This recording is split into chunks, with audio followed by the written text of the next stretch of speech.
A vida é seu maior tesouro. Graças a ela, você acorda todas as manhãs. Pode ter novas chances para corrigir seus erros.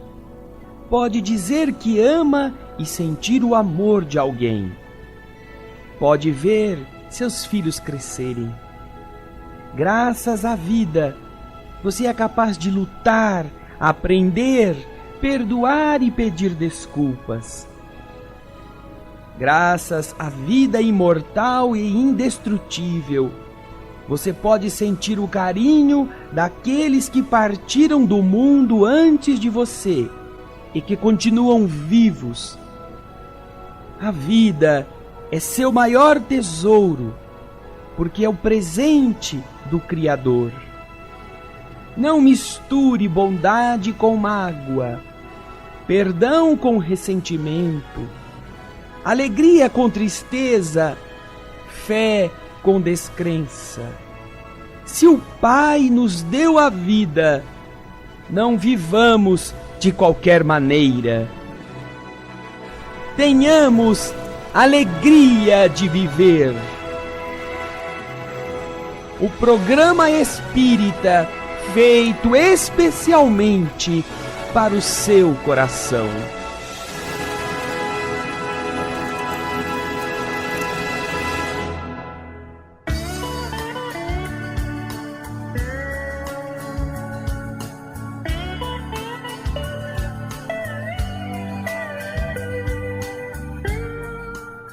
Olá, queridos ouvintes da Boa Nova, estamos iniciando mais um programa Alegria de Viver. O programa de hoje traz assuntos muito interessantes. Nós vamos falar sobre as consequências do passado. Então você que tem algumas dúvidas, e eu acho que tem muitas coisas que você desconhece, vale a pena, não saia daí. Antes de iniciarmos, vamos chamar o nosso querido André Luiz Ruiz. Como vai, André? Olá, Solange. Olá, queridas irmãs, queridos irmãos, queridos telespectadores da nossa Rádio Boa Nova, ouvintes e telespectadores, porque nós temos a alegria também de ter esses programas agora em imagem, além do áudio. Você é uma pessoa importante e nós gostaríamos muito que você soubesse que a sua vida é fundamental na renovação do mundo. Através do seu exemplo, Jesus faz com que outras pessoas encontrem esperança, tenham força para enfrentar as dificuldades. E é isso que a Boa Nova quer que você saiba, que você possa sentir como fazem os nossos queridos Luiz Leite e Alailson Cunha.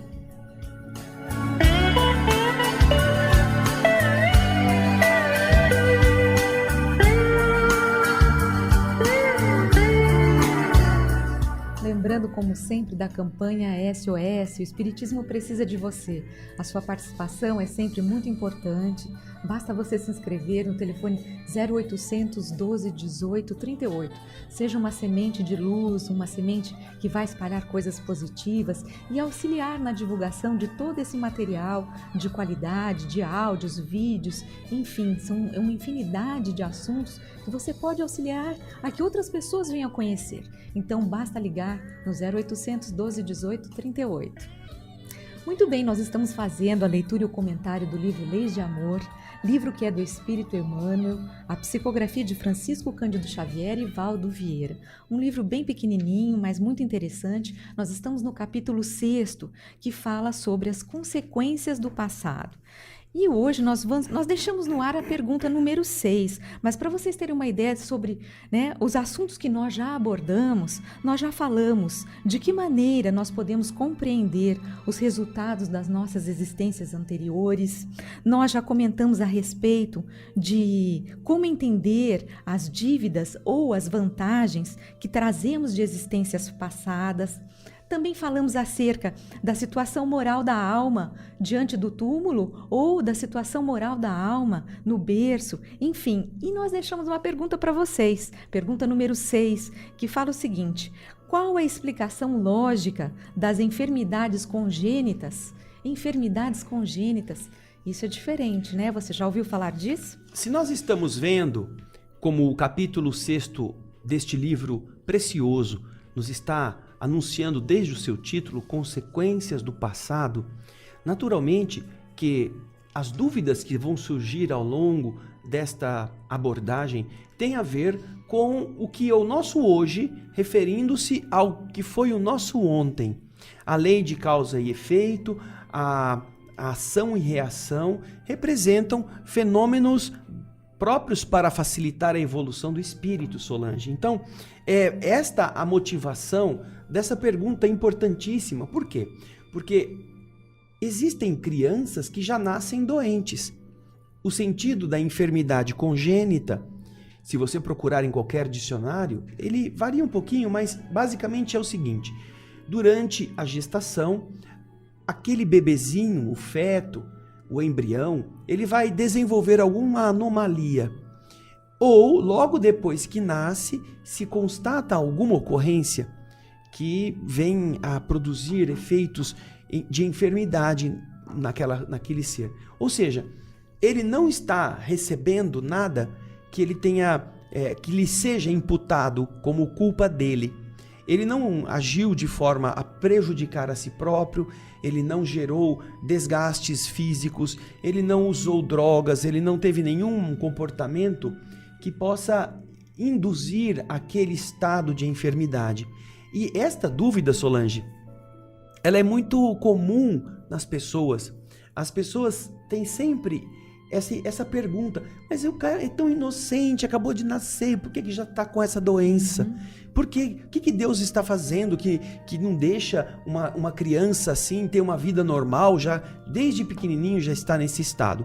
Então, para responder essa pergunta, nós vamos ver o que Emmanuel nos ensina. Os grandes delitos atuam na alma, estados indefiníveis de angústia e choque. Daí nascendo a explicação lógica das enfermidades congênitas, às vezes inacessíveis a qualquer tratamento. Então nós estamos vendo repetir-se a lógica daquilo que nós somos como espíritos, mais do que como corpos. É comum que as pessoas procurem uma explicação nesta vida e, não encontrando uma causa nesta vida, acham que Deus é injusto. No entanto, a doutrina espírita, e nós aqui voltamos a dizer que de todas as crenças, todas elas respeitabilíssimas, é a única que aborda de forma profunda e clara este fenômeno, a realidade das múltiplas existências. É através desse entendimento que todos nós compreenderemos que aquilo que não pode ser explicado nesta vida tem uma causa que está em uma vida anterior. Porque seria incongruente nós taxarmos Deus de mal. Exato. Dizermos que Deus é vingativo, que Deus é indiferente, que Deus é mesquinho. É mais lógico que haja uma causa produzida por nós mesmos em um período anterior a este que nós estamos vivendo. Aliás, Solange, existe na Bíblia uma passagem muito interessante. Os discípulos estão com Jesus diante de um cego de nascença. Alguém que veio já do útero da mãe sem a capacidade de enxergar. E então os discípulos perguntam a Jesus: Senhor, quem foi que pecou? Este homem pecou? Ou ele veio assim por culpa dos seus pais? Então vocês já observam nessa pergunta um fato muito interessante. Já era costume na época do Cristo que as pessoas atribuíssem aquela enfermidade, no caso da cegueira, a algo ou algum pecado produzido pelo Espírito antes. Porque se ele já nasceu assim, como que os discípulos perguntariam a Jesus se foi ele que pecou? Ou se foram seus pais. Se foi ele que pecou, como que ele pode ter pecado no útero da mãe? Não seria lógica uma pergunta desta, a não ser que eles acreditassem que nós temos vidas anteriores. E então, nessas vidas, nós tivéssemos pecado e agora recebêssemos o resultado dos nossos atos negativos, como é o caso do cego. Sim. Então, nós vemos que já naquele tempo, as pessoas, sobretudo as que pensavam um pouco a respeito da religiosidade, elas já tinham uma noção de que a vida não é esta a única. Eles não entendiam direito como era o mecanismo, mas já acreditavam que nós trazíamos de um passado aquelas marcas que depois se manifestavam em formas de doenças na vida presente.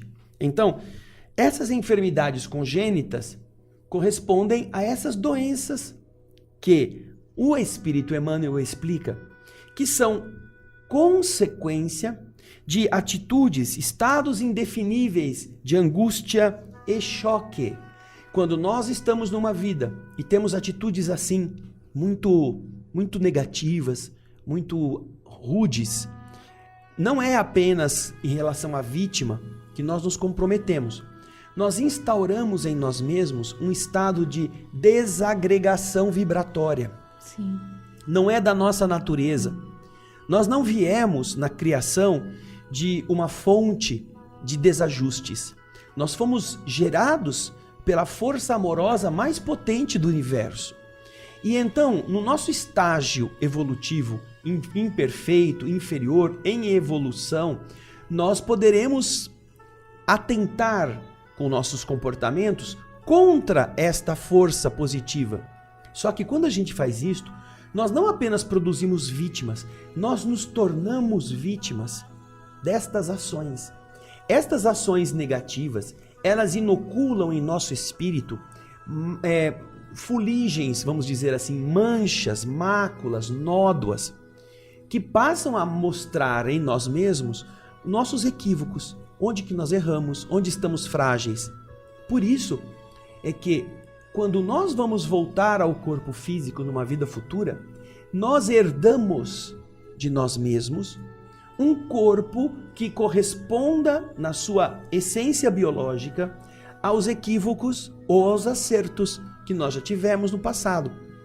Quando nós desferimos um ato ou praticamos um ato agressivo, nós não apenas destruímos ou alteramos o padrão equilibrado dos demais, como também nós desequilibramos a nossa forma vibratória. Esta forma, chamada de perispírito, é que vai ser usada posteriormente para modelar no útero da mãe as células que vão agregar-se segundo um código elétrico magnético que é dado pelo perispírito. Sim. E uma vez que este código esteja defeituoso, as moléculas que vão obedecer este mapa defeituoso vão gerar um corpo defeituoso. Então, André, só para ver se eu entendi, o espírito em desequilíbrio, ele no plano espiritual em desequilíbrio, ele desorganiza o seu perispírito, a gente pode entender dessa forma, e quando ele vai reencarnar, como o perispírito dele está desorganizado, está comprometido, ele imprime isso e isso fica, vamos dizer, isso vai ter por consequência, vai atingir o feto. Veja só, Solange, essa consequência brusca, assim, marcante, ela tem a sua origem não necessariamente no plano espiritual. Você disse, então no plano espiritual o espírito promove uma coisa ruim. Não, ele fez isso durante a vida física. Um delito grave, uma ação que gerou uma reação bastante torpe. Sim. Isto é a atitude dele escolhida com vontade nesta vida. Com a ilusão de que ele vai ter vantagens. De que ele quer ficar rico, de que ele quer ter poder, que ele quer ser importante. Então ele mata, ele rouba, ele faz o que ele quer porque ele acha que ele é inatingível. É isto que estes são os grandes delitos que produzem no espírito estas angústias, estes choques, que vão depois marcar o seu ser espiritual. O seu perispírito vai ficar ferido nesta área, porque é um corpo de matéria, mas extremamente plástico, extremamente maleável, obedecendo às linhas do pensamento. Sim. O pensamento daquela pessoa é que norteia a estrutura elétrica. Então, quando você carrega uma culpa, quando você atenta contra a harmonia do universo, e isto você sabe que está fazendo, o seu perispírito ele se deforma pela sua vontade no mal. E, naturalmente, aqueles que agem deste modo precisarão reparar o mal que cometeram. E vão repará-lo neles próprios, começando por aí. Você pode pensar então, querido ouvinte, querido telespectador, mas e se o mal não for contra outros? Se ele não fez mal contra uma outra pessoa, mas ele abusou, ele gastou sua saúde em excessos, Se ele foi o único prejudicado. Se ele foi o único prejudicado. Sim. Da mesma forma, ele está infringindo a lei do universo. Sim. Com uma atenuante, que é não produzir o sofrimento nos outros. Efeitos, né? A dívida é dele com ele próprio, não é dele com os demais. Mas por quê? Mas o corpo é dele. Não, não é dele. O corpo não é nosso. O corpo é um empréstimo da natureza que nos veste com uma estrutura que foi modelada não por nosso trabalho, mas pela força da natureza e da ação espiritual superior para organizar esta roupagem de forma que nós pudéssemos estar na Terra, podendo fazer algo de bom, de crescimento, de construção da nossa realidade. Então, você que tem um corpo, você pode administrá-lo, mas você não é dono deste corpo. Você vai precisar prestar contas. E se você destruir os tecidos por excessos, por coisas irresponsáveis, nós teremos que arcar com os prejuízos e as consequências daí decorrentes. Sim. É por isso que as doenças congênitas indicam ou uma expiação, que é este o caso, sofrimento para reparar, sim, ou uma prova que o espírito pediu. Então, alguém pode pedir para nascer com determinados problemas com uma finalidade de avançar mais depressa. É uma solicitação plausível. Não é que é masoquismo. Não. É como quando a gente quer comprar uma nova casa e a gente sai para pedir mais um emprego. A gente vai pedir mais um trabalho, vai se desgastar mais, vai ter uma ação que estará nos obrigando a dormir menos, a comer menos, só para a gente ter mais recurso e comprar a casa mais depressa. Esse é o processo.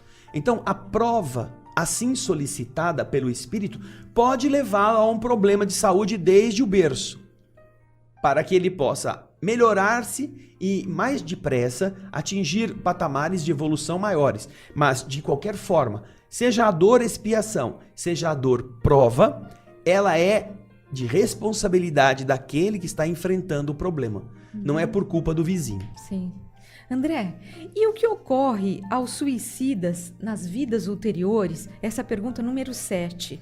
Bem, é a mesma questão que leva a Emmanuel a questão do quê? Se uma pessoa tira a própria vida, nós estávamos falando quando ele pratica o mal em relação aos outros, mas e quando ele pratica o mal em relação a ele mesmo? Tem consequências?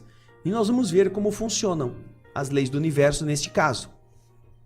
Suicidas que estouraram o crânio ou que se entregaram a enforcamento depois de prolongados suplícios nas regiões purgatórias, frequentemente, após diversas tentativas frustradas de renascimento, readquirem o corpo de carne, mas transportam para ele as deficiências do corpo espiritual, cuja harmonia desajustaram.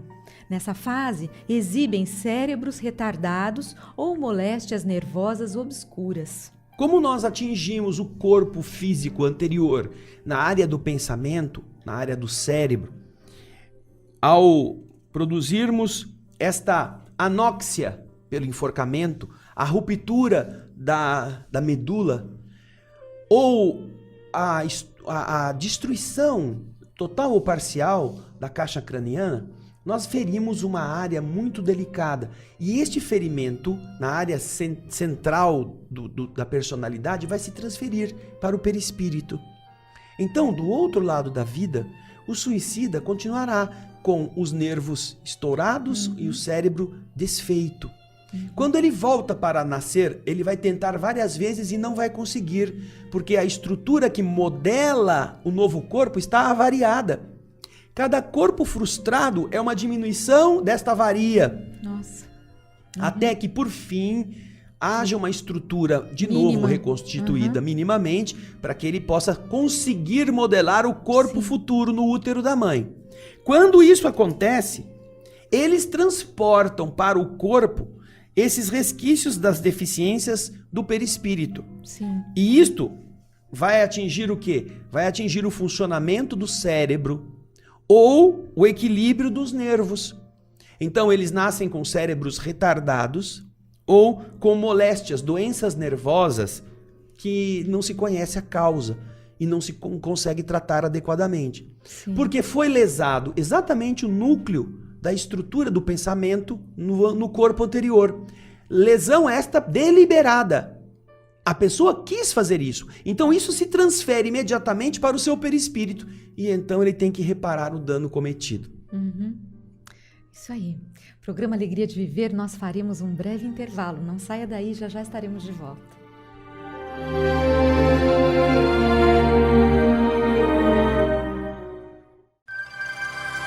Estamos apresentando um programa Alegria de Viver.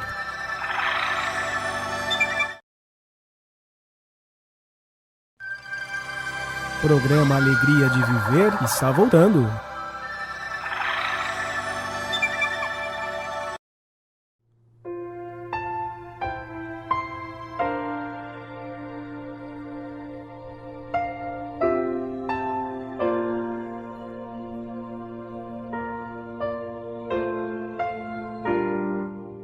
Nós estamos retornando com o programa Alegria de Viver. Para você que se sintonizou conosco agora, nós estamos fazendo a leitura e o comentário do livro Leis de Amor, livro que é do Espírito Emmanuel, a psicografia de Francisco Cândido Xavier e Valdo Vieira. Nós estamos no capítulo 6º, que fala sobre as consequências do passado. No bloco anterior, nós comentamos a respeito daquilo que ocorre com os suicidas. E agora, nós temos a pergunta número 8, que fala o seguinte: e os principais responsáveis pelas tragédias passionais, como ficam? Bem, Solange, essa é uma pergunta muito interessante. Por quê? Porque uma coisa é você tirar a própria vida e você cometer um delito contra você mesmo. Outra coisa é nós observarmos sofrimentos nascidos de sentimentos frustrados. Às vezes não são capazes de produzir a morte de ninguém. Às vezes destroem famílias, produzem divisões, encerram empreendimentos. Às vezes dão golpes, tiram pessoas do lugar que lhes pertence, usando de ardis, tragédias passionais que às vezes podem chegar, inclusive, a um desforço pessoal, uma agressão, uma ruptura e até mesmo ao homicídio. Nós assistimos recentemente, e foi notícia na mídia de todo o país, o julgamento daquela moça que, porque havia se sentido traída, mata o marido e coloca o corpo em várias malas. Ela que havia feito a mesma coisa com a primeira esposa. Ele também era casado, ela havia sido amante dele, ele se separou da esposa, assumiu um relacionamento com ela e quando acabou a graça, quando ele aí já tinha uma outra pessoa, aí ela se sentiu traída e aí ela quis se vingar. Uma tragédia passional. Então, estas coisas que às vezes não chegam até a justiça ou não chegam até o conhecimento, elas fazem parte de todo um cenário de um grande teatro da vida. Porque existem tragédias passionais anônimas que são variadas. Por isso que, vejam só, o que nós podemos pensar em tragédias passionais? Aqueles que são os seus agentes, aqueles que destroem famílias, aqueles que roubam o patrimônio dos outros, aqueles que dão golpes. Estes que são, por exemplo, os criminosos de guerra, que se aproveitam das lutas civis e que usam a desordem para acobertar interesses escusos. Nós temos inúmeros exemplos de pessoas que se valeram de períodos conflitivos da sociedade para mandar matar aqueles que eram seus adversários, que tinham interesses em comum, que queimavam os seus negócios para não fazer concorrência. Quantas pessoas nas perseguições, por motivos variados, acabaram sendo vítimas de seus adversários, usando desta justificativa, dessa desculpa, para atingir com uma longa mão aqueles que não eram para ser perseguidos. Acusados de hereges, Isso. acusados de traidores ou acusados de pessoas indignas. Na Revolução Francesa, muitos foram guilhotinados não porque eram partidários dos Bourbon, mas porque eram adversários dos líderes revolucionários. Ou porque ou eram casados com mulheres que os interessados queriam para si, e para isso facilitar, era bom matar o marido. Era mais fácil abrir o caminho, né? Isso, Você limpa era o seu mais fácil, caminho. limpa o caminho para ficar com a viúva, Exato. ou para ficar com os bens. E assim sempre foi. A perseguição dos judeus sempre ensejou uma forma de também atingir pessoas que não eram judias, para tomar delas patrimônio. Exato.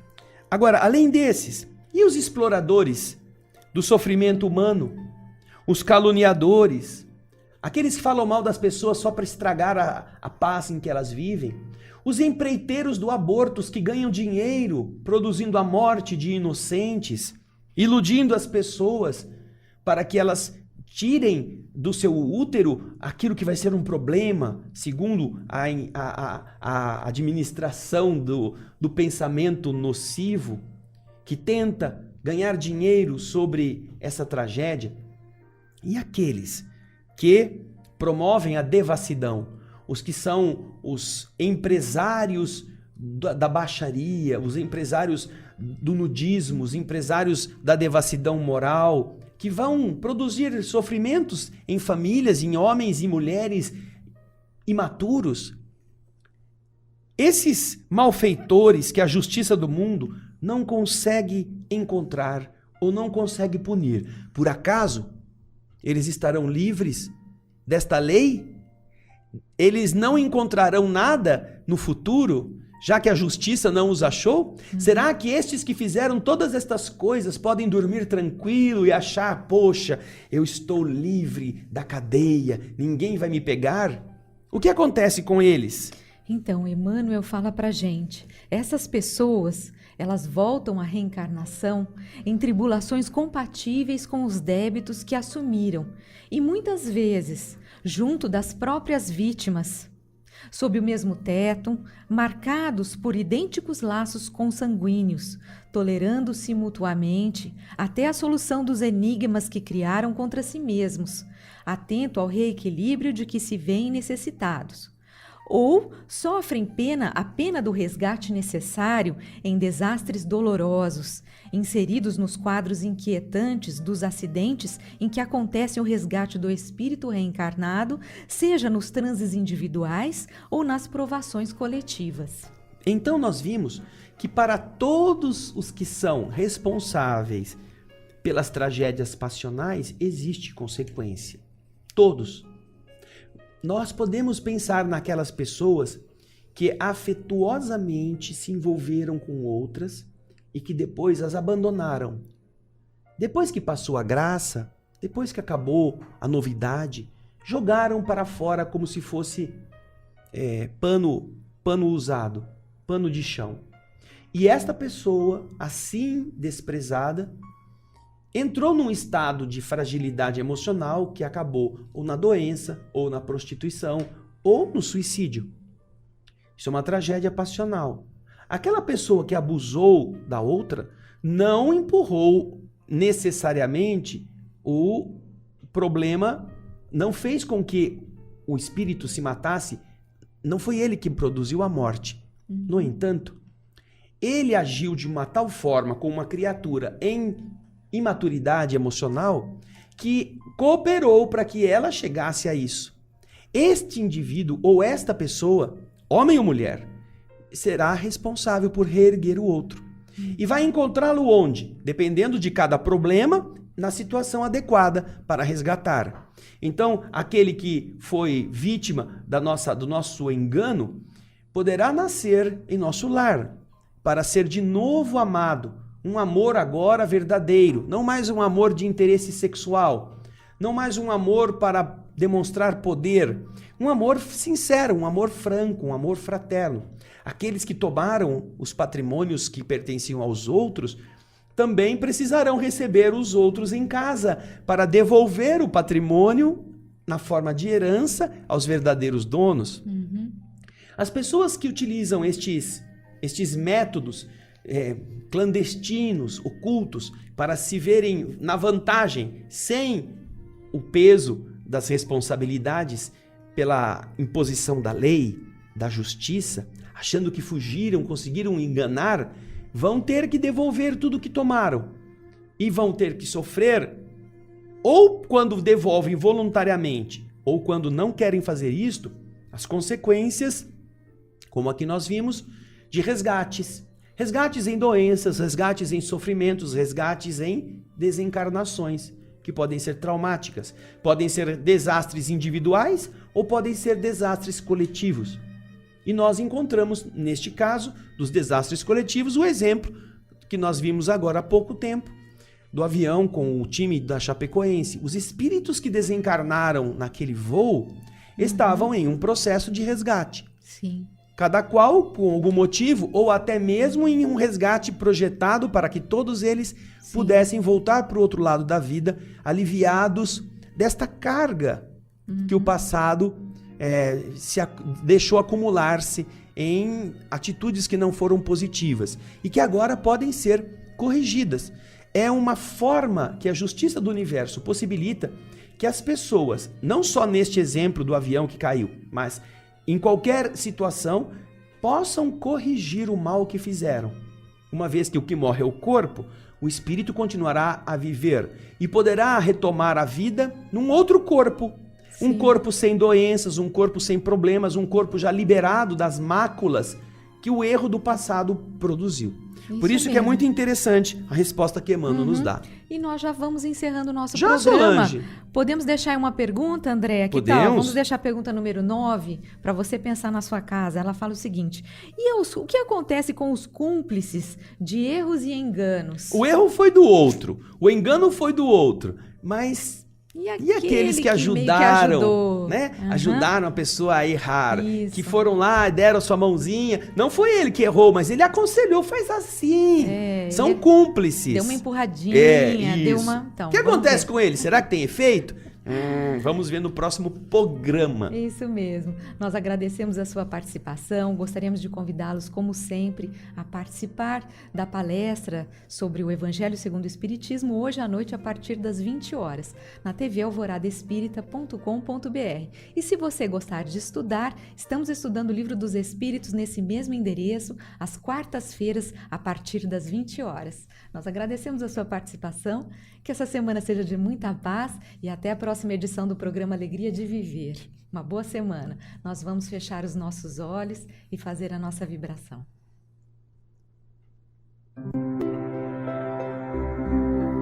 Senhor, nós te agradecemos por podermos entender que não há sofrimento de graça, mas que também não há sofrimento por maldade de Deus.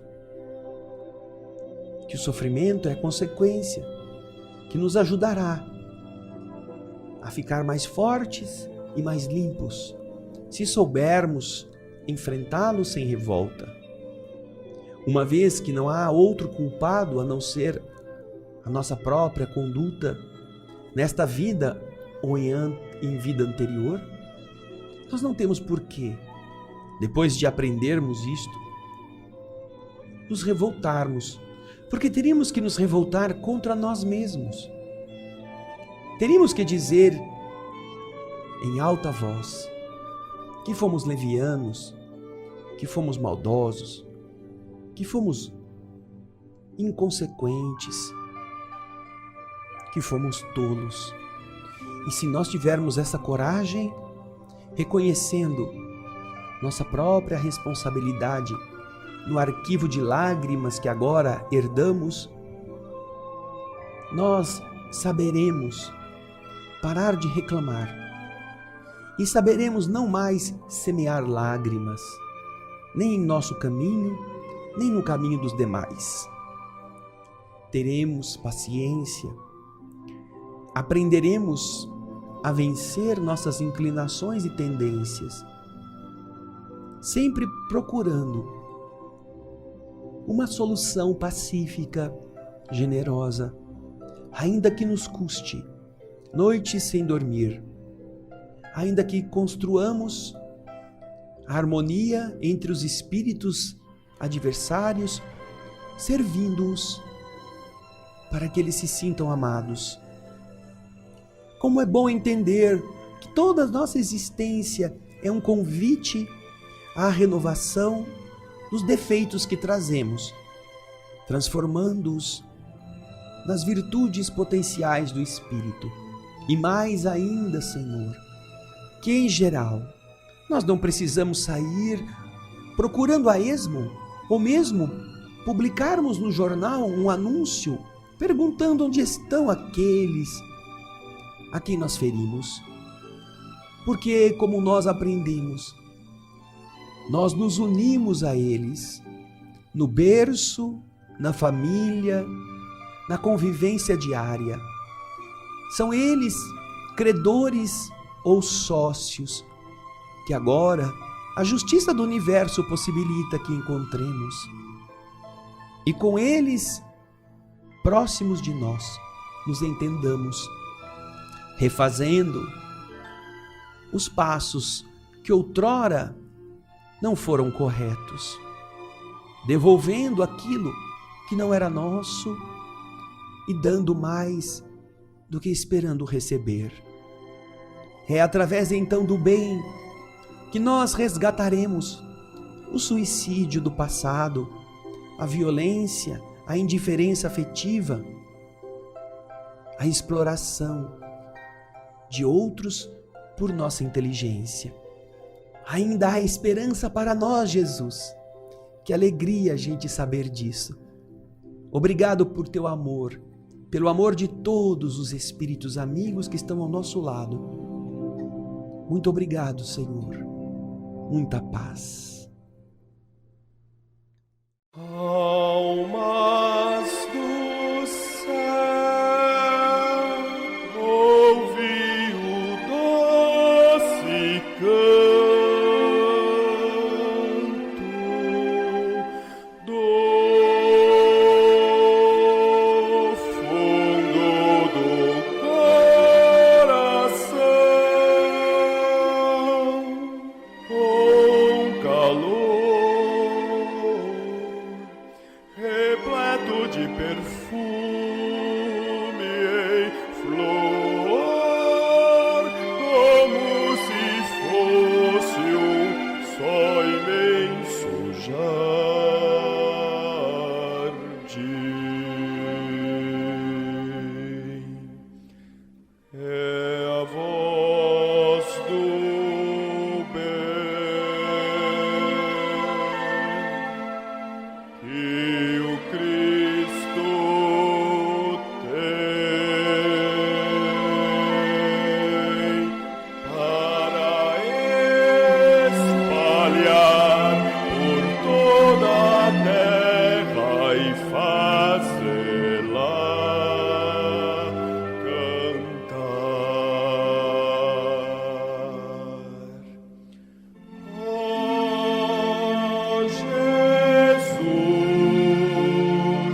ajuda.